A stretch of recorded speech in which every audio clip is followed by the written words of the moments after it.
Wiki open Sorry, that meetings, was standards meeting. Okay, we don't have a separate agenda for today, I think. no, we don't, because it's a special meeting. Oh yeah, okay. But we were I did something that was interesting. Maybe we can spend 10 minutes on that. You remember the course outline I generated in the previous thing. So I checked how far I can push the AI, and I asked this notebook LM I gave it the first session, the introduction and the first session, and I asked it to generate a spoken version of that. So it generated that in the form of a sort of a discussion, but it does seem to follow the content. It's a bit informal and vague at points, but maybe I can just play you 2 minutes of it, and there's even an interactive mode where you can interact. So I'm just going to interact with it and just let you hear what it does. So I was in the middle of the first lecture. They already defined anthropogenic impact accounting. They said why it matters, and then now they're talking about real world applications. Which is what engine is it? What AI engine are you using? Notebook LM. Okay. I can put the link here. I think it will. You will be able to play it on yours. I think so. Okay, so I've seen that engine. Let me just see. I just want to give you an idea of what it sounds like for 2 minutes. So they were in the middle of they were in the beginning of the first lecture. Information and get a clear picture. Like trying to understand a recipe when everyone uses different measuring cups. Exactly. And that's where some of the things we've been reading about come in. Yes, John McGrath, for example, makes an interesting comparison to the early days of the internet. Oh, yeah. What's the connection there? Well, before they had standardized protocols, it was a bit chaotic trying to share information. Ah, right. I can imagine. And in impact accounting today, we're kind of in a similar situation with all these different standards. So it leads to a lot of information that doesn't really connect together. Exactly. We sometimes call them data silos. And this lack of being able to work together creates some real problems. Like what kind of problems do you think that might cause? Well, if everyone's measuring things differently, it's hard to know who's actually making progress. That's a really good point. It makes it hard to get a sense of the bigger picture. But it really does. And unfortunately, it can also make it easier for something called greenwashing to happen. Oh yeah, let's hear it. What's greenwashing? I know what it is, but now, what is greenwashing? Essentially, it's when a company tries to make themselves look more environmentally friendly than they actually are. Oh, I see. Like they're trying to wash over their bad environmental practices. Exactly. They might exaggerate their efforts or even make false claims. So it's like they're trying to trick people into thinking they're eco-friendly. Yes. And it's a big problem because it can mislead consumers and investors. And undermine real efforts to address environmental issues. Absolutely. And that inability. Okay, that's just a sample, and you can actually interact with it. So it's. It doesn't even sound like a little robot voice at all. It's it doesn't. Very convincing. It doesn't sound like a little robot voice at all. I mean, it's what's that test that if you can't tell it's not a human, it's Turing test. Is it the Turing test? Yes. No, it's not. The Turing test. I mean, this thing sort of, it's very difficult to tell. This is not and that that McGrath, that was because that was in the reading list in our ontology. In the course outline, that was part of the prescribed reading, was that article by McGrath, and then they actually, and he was busy sort of unpacking that article, so it actually goes into the material. So I mean, no. So I just want to show you what we have to work with, and I think one has to really do quality control and maybe prompt this thing to be somewhat less informal and improvise fluffy stuff, but it's I think it can be pretty useful. Can you edit the script? Um, What do you mean by edit the script? you mean, yeah, so they've generated this whole thing. I don't see. Or is there a script? Do you actually get to see like a written You version just of the hear script? these people. You give them Oh, Yes. you give them a prompt, and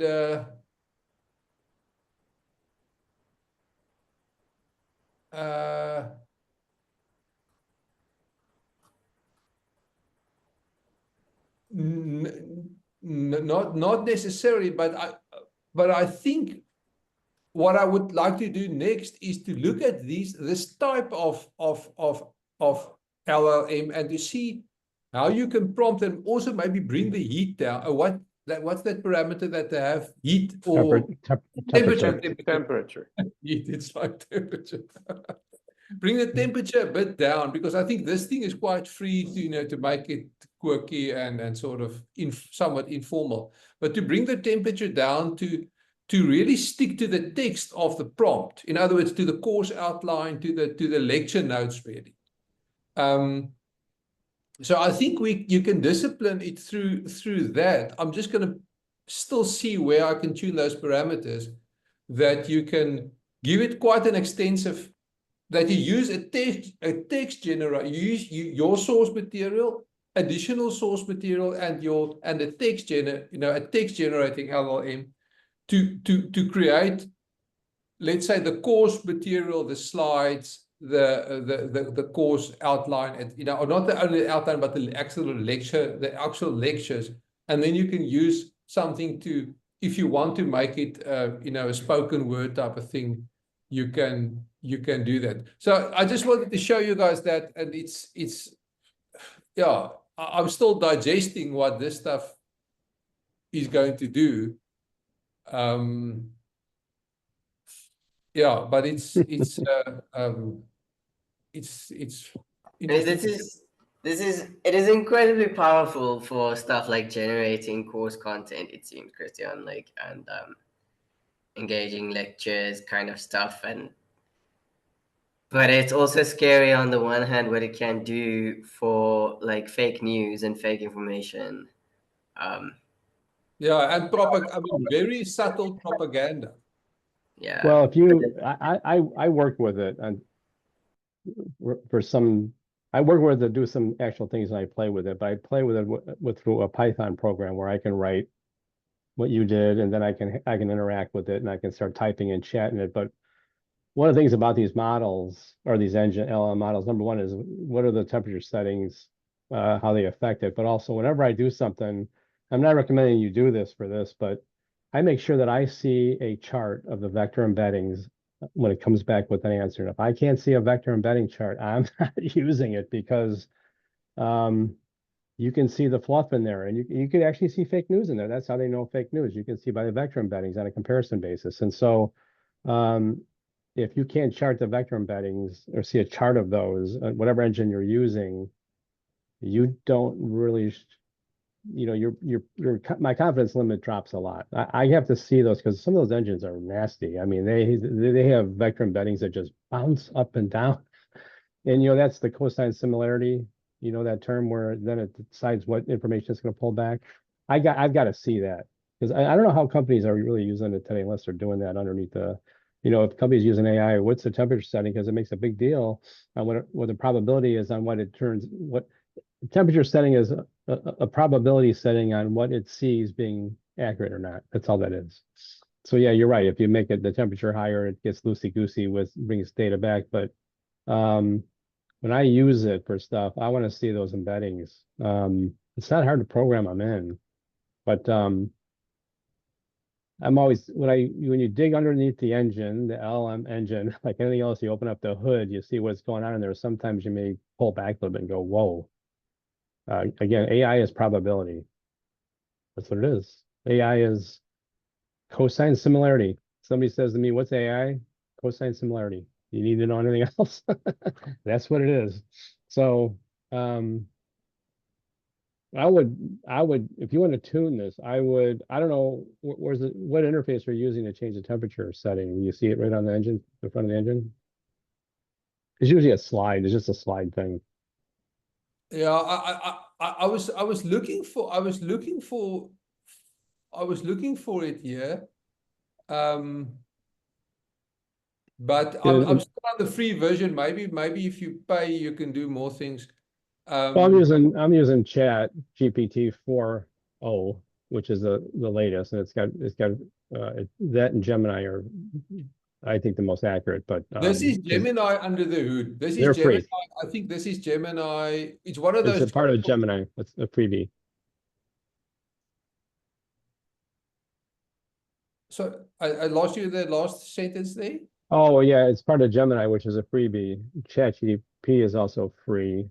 It does have some restrictions about doing graphs and plots, only so many a day. But if you go to Google, when you ask for your API key and tell them you work for Linux Foundation, they won't charge you. Yeah, well, I'm gonna follow up on that because I've got a key for. There's this other thing called AI Studio, Google AI Studio, that's somewhat similar. You can share screen with it, for example. Mm-hmm. Yeah, the other thing is I'm interacting with Python, so I don't know, when I want to change the temperature setting, there's a field that I throw at it and I can do. So I don't know outside of that what, I've used ChatGPT and the other ones from the screen, typing stuff in, getting stuff back, but you wanted to see the vector embeddings and things like that. I don't know where you see those in interface like on LLM, that notebook LLM. I don't know where that stuff is. Let's do some research and yeah. So I just want to show you that thinking in those directions and we should continue to explore. Okay, that's what I had to say about that. Yeah, that's interesting to look at. I wonder if you can even change it to two women or two men talking, or with an accent like a British accent, or I don't know. There might be. There are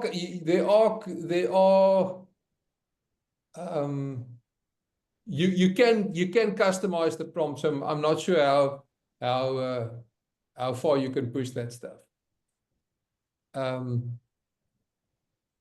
Okay.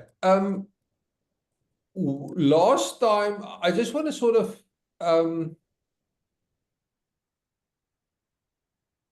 see where we were last time. I think Alex, are you happy that we are done with the discussion about the publication in terms of the four packaging of the four related ontologies? Okay, and yes, I'm happy with that. I think so that was actually, we were busy working with examples, right? And then this whole thing came up with predicates, and then it led to this whole thing of maybe actually splitting it in four. So I think we can get back to working out examples again, maybe. I think so. That was the other item on the agenda. Just a comment from my side. I know, Alex, you asked whether I'd be available to set up the same sort of CI/CD pipeline where it once the updates are pushed to the repo, it updates the documentation. At this point in the year, I don't want to make any commitments. I foresee that the academics are going to become quite a bit more demanding. So you also mentioned that we can ask Abby to help. So I think that may be a good direction, but I'll just also send him an email with some tips or some places I've run into problems, and I've overcome them to help them. So I just wanted to update you guys on that. Lucia, the other possibility is obviously to get Yaku to help. Oh, yes. We can, Yes, I mean, we can do that as well. It's not that difficult. so I mean, if you create an email, CC Yaku, and Abi, and maybe they can say, well, I can tell Yaku how much to be available, but Abi can say how much he is available. Okay.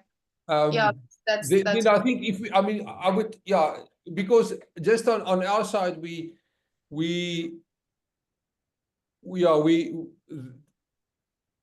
sorted out a little bit of our infrastructure issues last week. So we have a graph database available to also test it in practice.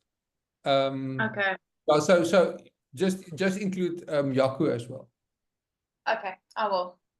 Okay, excellent. Alex, then maybe the examples are clearer in your mind than they are in mine, or not. I don't I don't think so at this point in time. The past 2 weeks have been very busy. So I haven't had a chance to look at any of the examples again. So no, I think. Okay, so let me just share screen then. Which I will do now. I'm just going to share the entire screen. It's going to be the easiest. I don't think I've got any. Oh, I do actually have some confidential information open here. I'll just not show that. So yes, so I just want to open.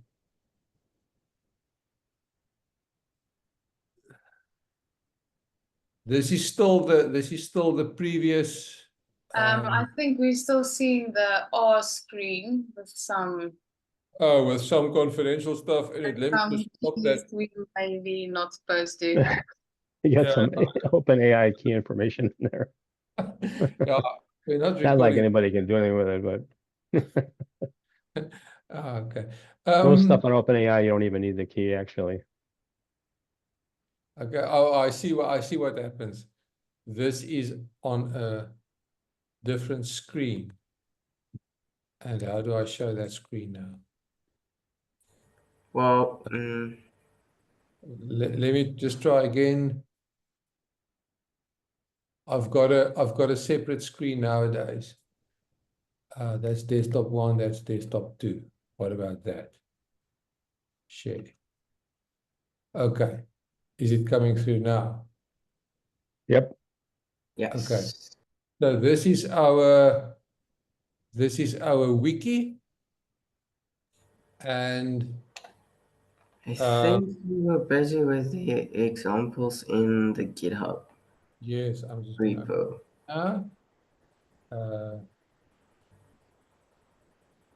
I just want to open that now. It's under. You have to be on the JSON LD branch.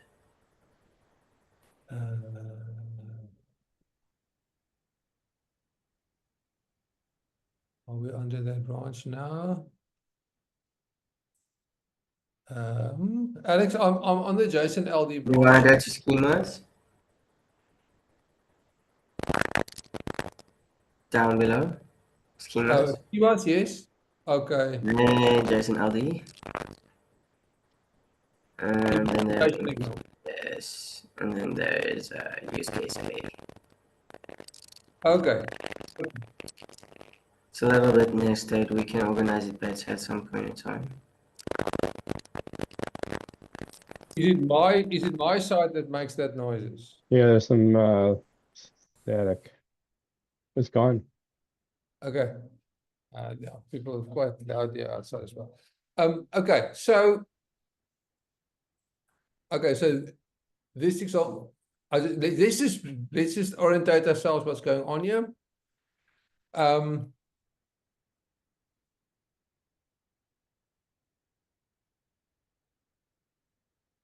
Alex, maybe you can just summarize this in 2 minutes.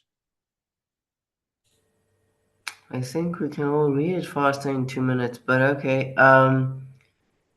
Yeah, so this, as a reminder, this specific use case was developed for Tolem, which is a marketplace for environmental assets.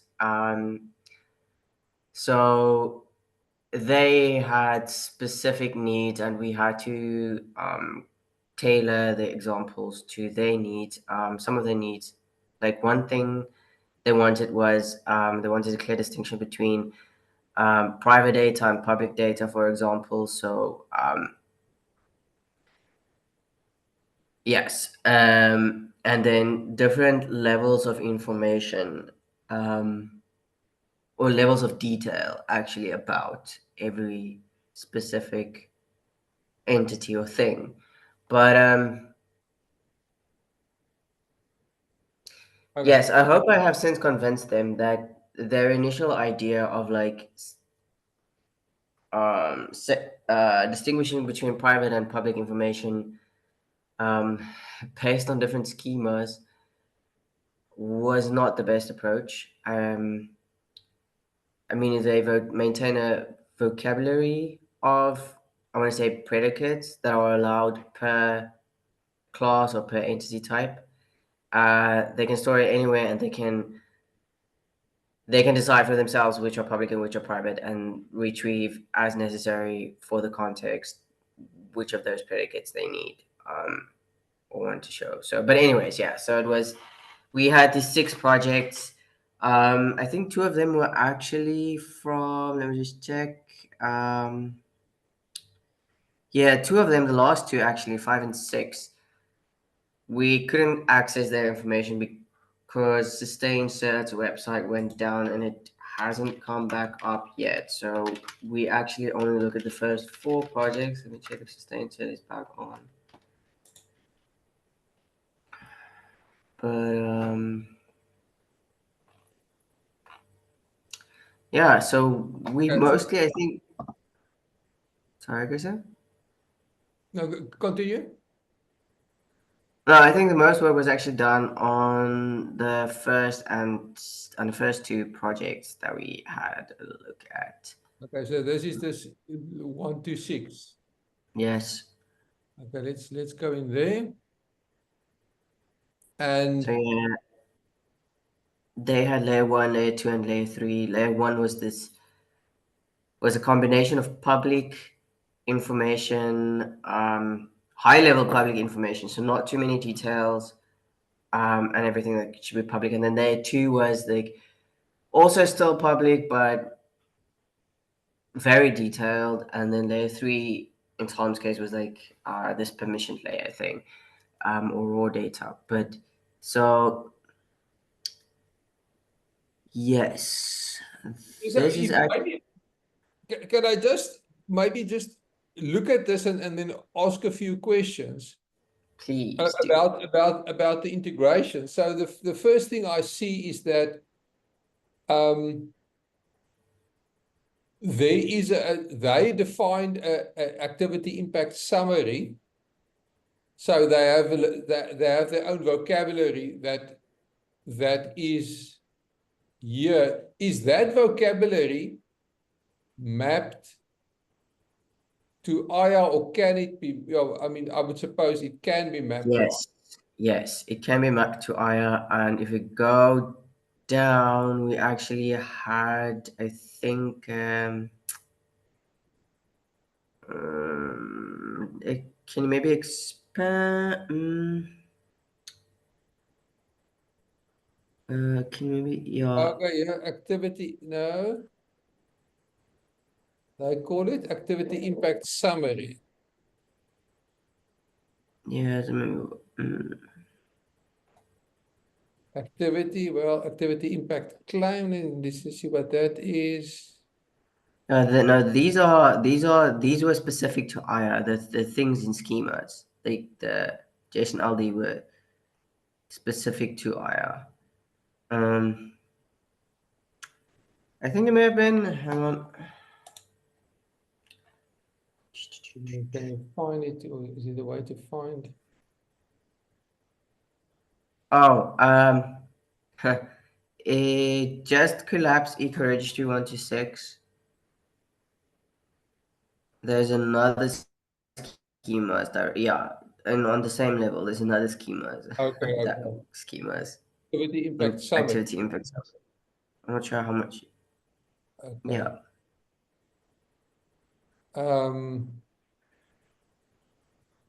This is how to read this thing. So Alex, what reads this in?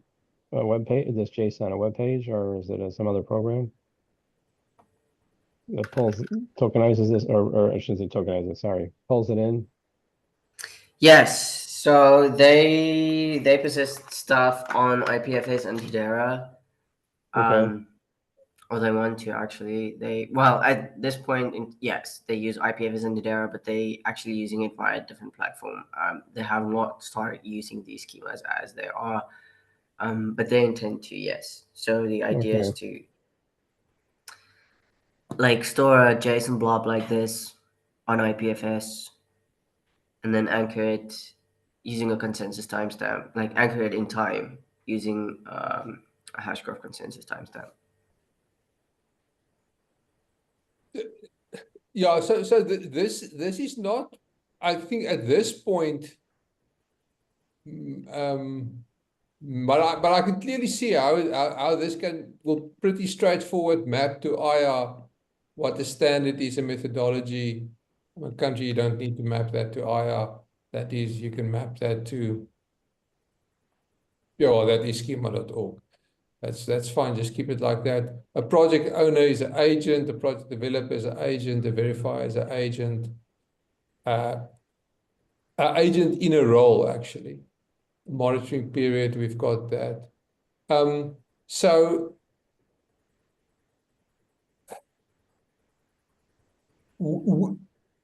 can I ask like this? If you just use verifier from IR or define it related to IR, do you even need, I mean, why do you even need your own, or would they even need their own ontology? For maybe there's something very particular that they need it for.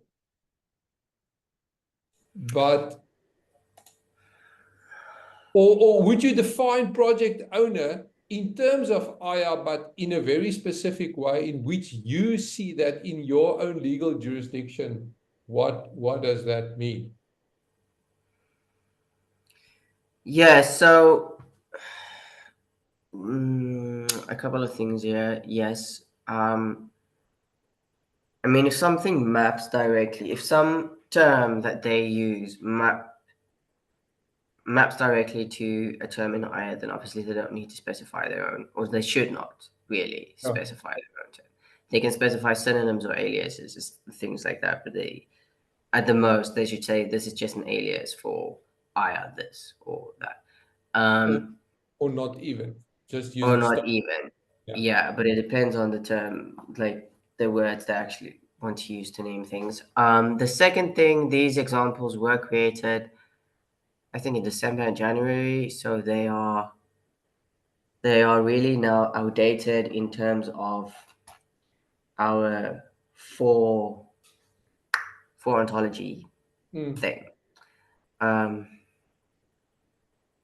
So yeah, actually, I'm not sure how productive this will be going through these examples as they are right now. A suggestion. Yes. I recall that last time we went through these examples, we remarked that it perhaps pointed out a good place to start when trying to, for lack of a better word, codify some data in terms of IR, namely starting at the impact claim, since that is really the crux of what we are interested in, is what was the impact. So perhaps and a suggestion going forward today is to go through using the information in these examples, if not the schema defined here exactly, to think about what methodology one would follow when trying to actually, once again, codify the data. Because I think there is potential for AI involvement. Last time I worked on this, I was trying to get an LLM to read through a description and generate data from a that adheres to a certain schema, but I think they gave me the stupid one that they didn't work all that well. But if we have a clear methodology of steps, like first extract the impact claim, and then let's say secondary information regarding the let's say metadata about the project, that might be useful either to provide to someone else who will work on these examples later, Alex, or to provide to an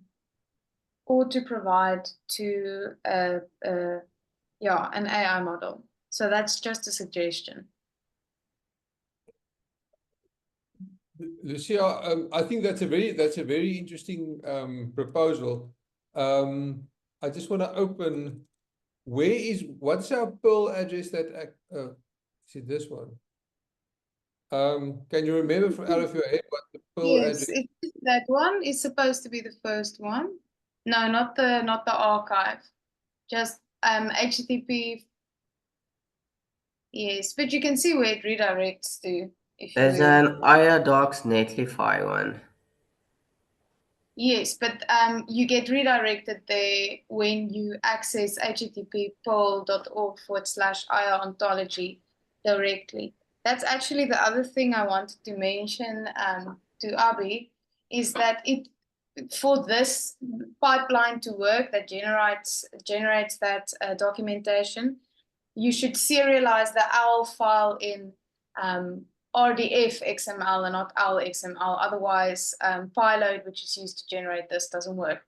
So if it's off in future, again, if it's offline, just remember that and check the serialization of the source file. But we seem to be fine now. Okay. So let's look at something at that. I just wanna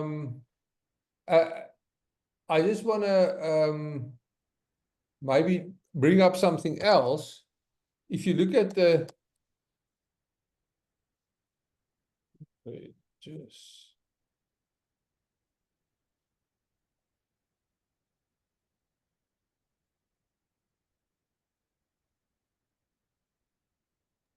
Should also be noted that that payload documentation has not been updated since we decided on the, let's say, the four ontology approach. So that might not be the most productive place or productive document to use as a reference now. We should rather use the sources that Alex provided. Yes, I think so, but maybe if we're just going to look at the overhead or at the overall strategy, it doesn't make such a big difference. So what we've got here is we've got our ontology here. This is just a summary of how the gold standard represents in their impact registry, summarizes a project. Okay, this thing hasn't.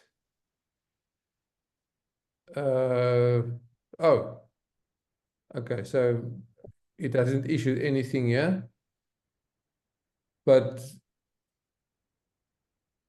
we can see, at least we can see what they talk about here. And then here is the activity impact claim in the example that Alex gave us. So here I see the Christian, this activity impact claim is for a different project. It's not for a gold standard project. Oh, you're looking for the, oh, sorry, you're looking at the schema, actual schema, sorry. I'm just looking at the schema because I think the question is, if you where do you start the mapping? And I think since the impact claim is the core of what we are talking about, and here is one summary of an impact claim, and here is another presentation of a summarized impact claim.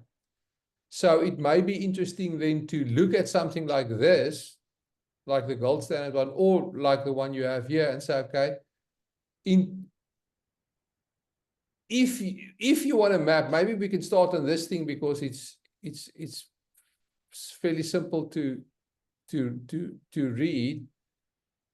If you have to map something, or you have to build a machine that goes through the impact registry of thousands of projects and maps the impact claims, how successfully will it be able to do that? So there's a project developer there, and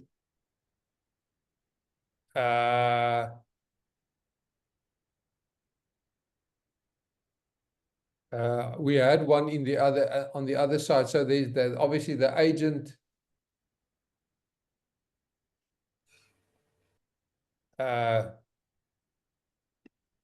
The agent that implemented the project activity is always other. Christian, I think even with the summaries, one should always start with what was the actual state change. So we can get to the project development and stuff like that maybe a bit later. Maybe we can tell from the description. Yeah, so here are the state the state changes that they claim are affected. Here are the environments or the parameter sets that they claim are affected. It is health, it is clean water, it is climate, it is life on land. So one has to go a little bit deeper into what exact parameters they are targeting. But at least here is the environment in which the state change is targeted. Maybe we should just go to one that has issued credits. Maybe one place to start, if you'd ask me for what the state changes off the cuff, I'd say look at the actual number of credits issued, because that, though on a proprietary level, that has to correspond to some, let's say, reduction in greenhouse gas or whatever. So maybe that's a good place to start, to see what they claim in their proprietary framework the state change is, and maybe one credit actually, for argument's sake, corresponds to something more measurable, or which I would be more happy about, let's say 1 ton of carbon dioxide equivalent. And so maybe that's a place to start if we're looking for the state change. Yeah, so the interesting thing about the gold standard here is that they have these different SDGs that they target, but they issue a credit in terms of this one, in terms of 13 climate action.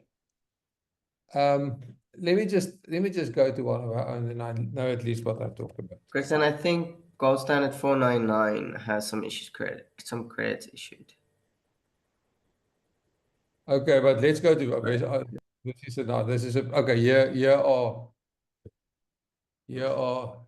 here's one of our projects. Okay, so there was VAR. So there is the state, the method, the what would you call this? What would we call this? What would we call something like a voluntary carbon credit? it is a representation of that, of a state change in terms of greenhouse gas emissions.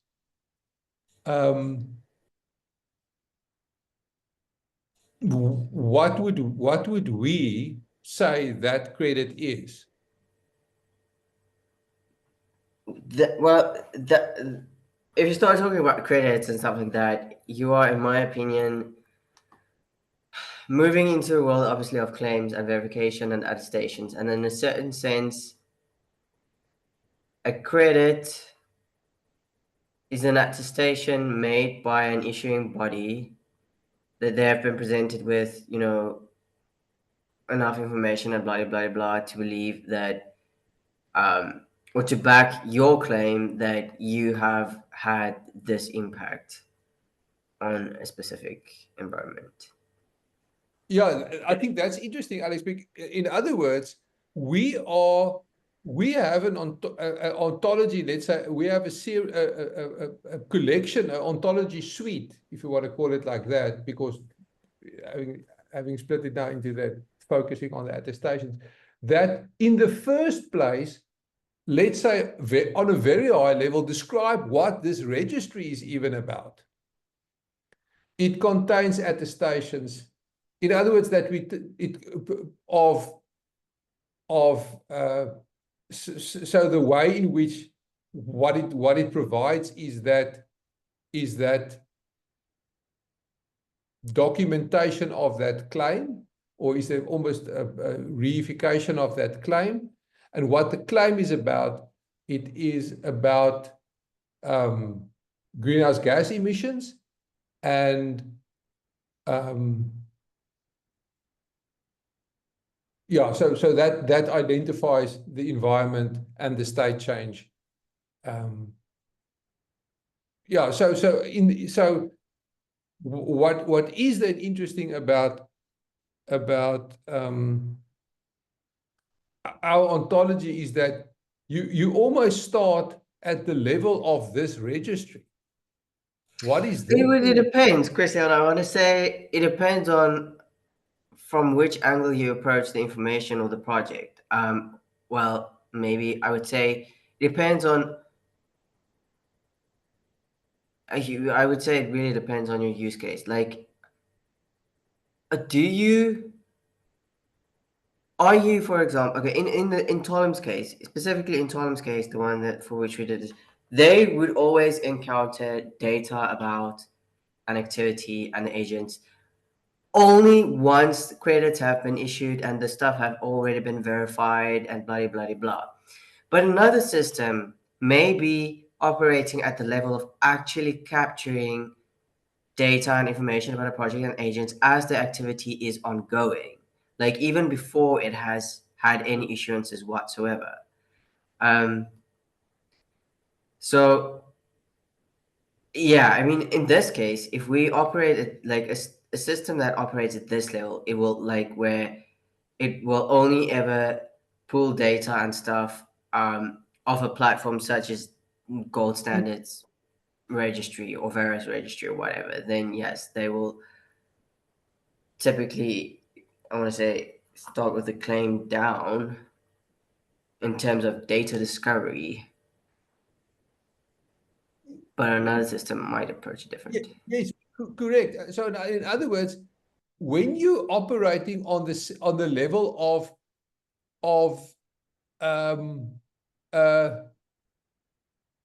what would you call a VER, environmental asset, or I mean, you're more into the legal stuff. What would you even call a VER? That's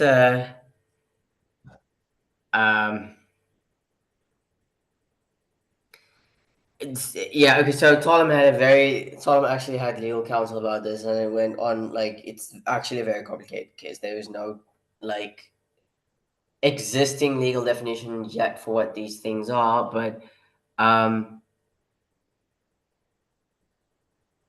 it's essentially, well, yeah, a VER is an attestation made by a registry that yes. So in other words, in terms someone of has rights ontology, made to claim. we can say, okay, this the entity making the or attesting is this entity. What they are attesting about is the environment, in this case, the Earth's atmosphere over a period of 100 years, and the parameter is the concentration of greenhouse gases. And then, so in other words, you can when you look at different registry, different types of what people loosely call environmental assets, we have the tools to describe them. And then if you go to any specific project or MRV pipeline or anything, we also have the tools to describe them. And those mappings are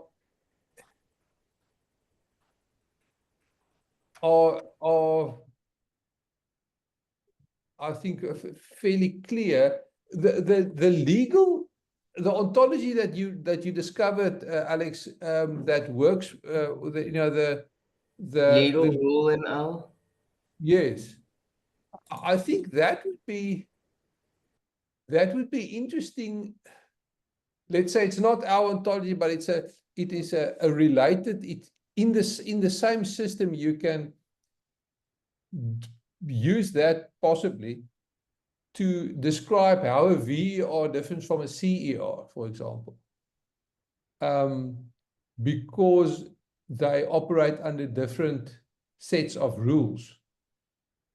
The one is used for compliance purposes, and the one is used, for reporting purposes.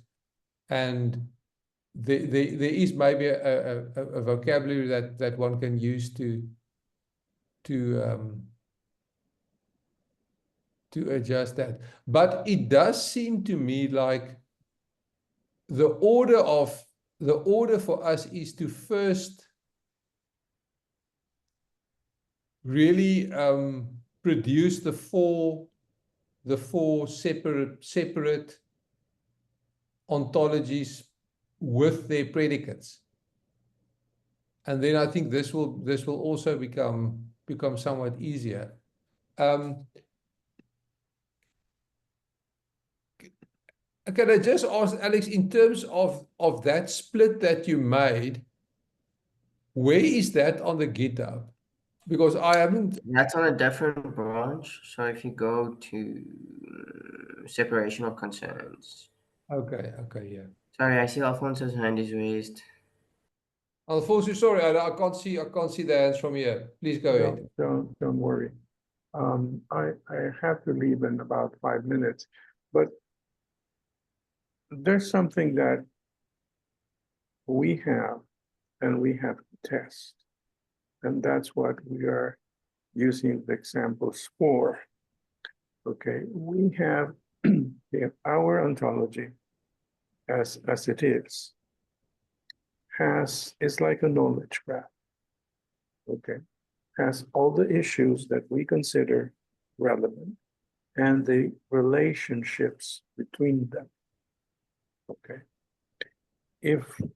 what if we just use that knowledge graph as a filter? And as you're exploring AI, Christian, it would be very nice to be able to describe our AIA. Forgive me for the pronunciation. It's Aya. Okay, that's the way you pronounce it. What if we turn that knowledge graph as a prompt and just go through all the projects in the registry that you were showing and ask to find mappings, not judging the project and not trying to derive from the projects our structure, but just we have one structure. Use it as a sieve, as a filter for automatically going through all of them. I see this as a graphical would be a set of graphs. Our graph is Aya. Then we ask the register to have a graph for each of the projects. Some of them will touch upon some concepts and some relationships. Some of them would not. And the first thing we could then learn is how much territory we cover with Aya for the projects, for the total set of projects in the registry. If there are many territories we don't cover, then we have to evaluate whether to add them to Aya or not. So we could measure our semantic capability of understanding or just mapping all the projects.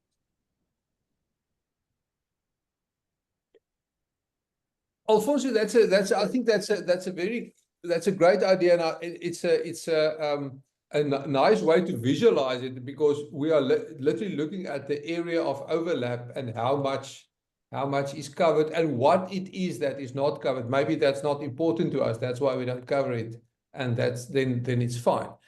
I'm thinking about how to practically implement this.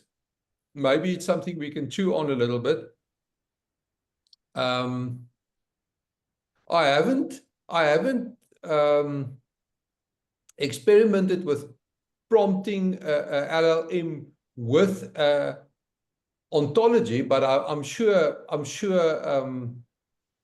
that's something that I can do. You know what? Let me try to use. I've still got a few prompts left for the month on ChatGPT's deep research that maybe can give a nice thing to that. Yes, please. I'm taking, this is the last week of, I think it was 5 or 6 weeks of the course with Google Cloud on AI. And they have a program for sponsoring startups. Okay. I have a meeting. One of the guys contacted me, and we shall meet in, I think, in 2 hours. Maybe we could propose this as a project to Google Cloud, okay, and ask 2 kinds of support: technical and money. Okay, money that in kind could be time, or I don't know what other kinds they would. But this is a project that could be of interest, and basically is mapping registries to our knowledge graph of Aya, and seeing how much territory is covered by Aya, what is not, and then we'll have data to measure. Yes. How much impact does Aya has?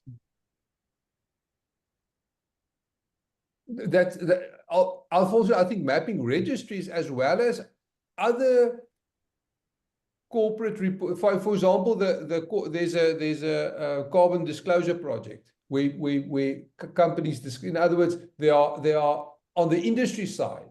There are different databases and forums and reporting tools that we can also crawl to for in the same way. Yeah, that sounds. I think you said the right magic word, which is crawl. Okay, but let's start with one.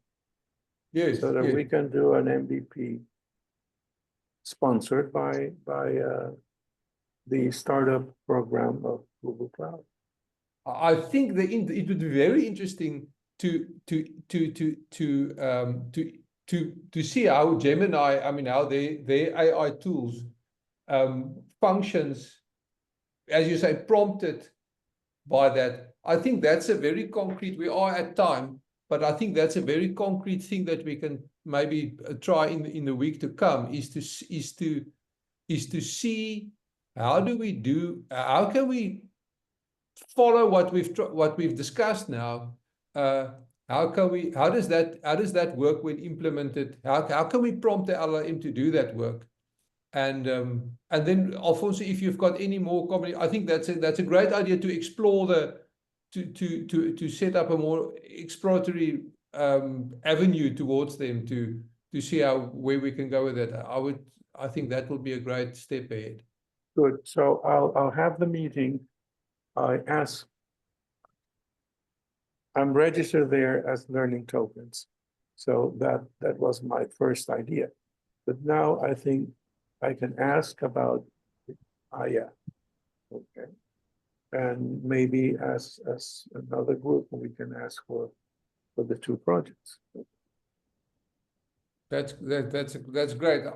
I would look forward to hear what. Okay. So I'll do that. Sorry, all, I have to drop, so I'm gonna stop the recording. Okay, thanks, Alex. I think Alfonso also has to leave.